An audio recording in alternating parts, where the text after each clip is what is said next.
तो राजीव, मैं समझना चाहूंगी इन पांचों ही राज्यों में, और क्योंकि आप तो एमपी में मौजूद हैं, तो मध्य प्रदेश में जो बगावती सुर थे वो कितना शांत हो पाए हैं, वहां क्या ताजा स्थिति? और दूसरा, अगर इन पांचों ही राज्यों के आकलन की मैं बात करती हूं तो आप किस तरह से देख रहे हैं? जहां मुद्दों का शोर है वो थोड़ा कम दिखाई दे रहा है, रेवड़ियों का जोर ज्यादा दिख रहा है, बगावती सुर इतने दिख रहे हैं, शायद पहले कभी किसी चुनाव में इतनी बगावत पार्टी के अंदर शायद ही कभी देखी होगी। तो आप किस तरह से देख रहे हैं? और दूसरा, क्योंकि बगावती सुर सिर्फ बीजेपी कांग्रेस आमने सामने से नहीं, खुद अपनी पार्टी अपने गठबंधन में झेल रही है। इंडिया गठबंधन को ही आप देख लीजिए किस तरह से ये फाइट अब कांग्रेस वर्सेज इंडिया होती नजर आ रही है। मध्य प्रदेश में देख लीजिए, राजस्थान में देख लीजिए। तो अब ये 2023 की लड़ाई का असर 2024 में कितना दिख रहा है? ये बीजेपी वर्सेस कांग्रेस होगी या एनडीए वर्सेस इंडिया, ये समझाइए।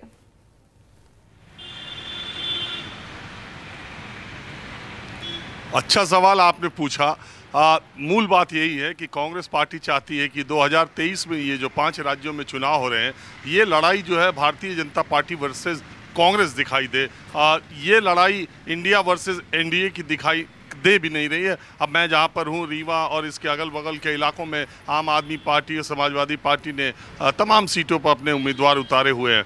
और जहाँ तक कांग्रेस पार्टी की बात है तो वो 2023 के विधानसभा चुनाव में ज़्यादातर जगहों पर भारतीय जनता पार्टी और कांग्रेस की आमने सामने की टक्कर हो रही है। और कांग्रेस इन विधानसभा चुनाव में इंडिया को परे रखकर, कांग्रेस को आगे रखकर अपनी रणनीति बना रही है, ताकि आने वाले लोकसभा चुनाव में इन चुनाव परिणामों में अगर उसे अपेक्षित सफलता मिलती है तो इंडिया के भीतर और बिगर रोल वो प्ले करने की बात करेगी और अपनी बार्गेनिंग पावर क्षेत्रीय राजनीतिक दलों से और बढ़ाने की बात करेगी। इसीलिए इन विधानसभा चुनाव में इंडिया को थोड़ा आप देख रही होंगी कि कांग्रेस पार्टी थोड़ा परहेज कर रही है और उसको इस बात की भी परवाह नहीं कि इसी मध्य प्रदेश में समाजवादी पार्टी से उसके रिश्ते टूटते बचे थे, अब बचे हैं अभी।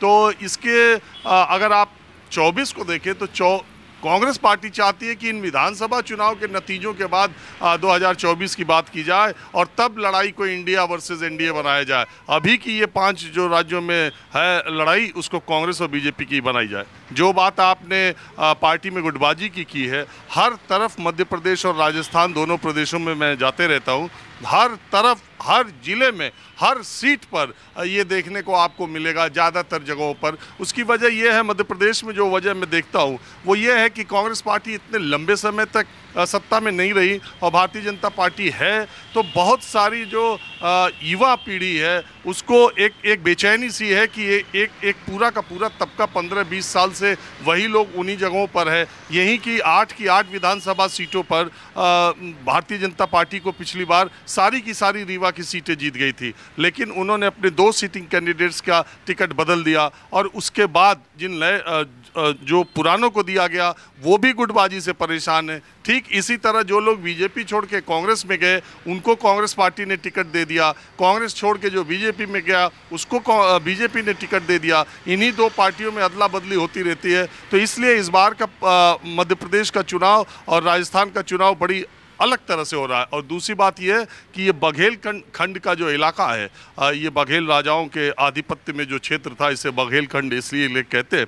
इस इलाके में चुनाव और भी समझ में नहीं आ रहा कि किस तरफ है, क्योंकि पहले की मुकाबले दोनों पार्टियों में मैं कह रहा हूँ, और कल ही यहीं पर आज भी गृह मंत्री अमित शाह दौरे पर कल यहीं रीवा आए थे और पार्टी के कार्यकर्ताओं को एकता की नसीहत का पाठ पढ़ा करके गए।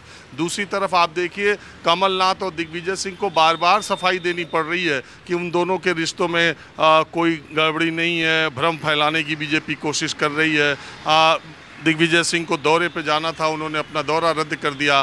भारतीय जनता पार्टी की तरफ से शिवराज सिंह चौहान लगातार इसी बात को लेकर हमला बोल रहे हैं कि कांग्रेस पार्टी में जयवर्धन को और नकुल नाथ को सेट करने में दोनों के पिता लगे हुए हैं।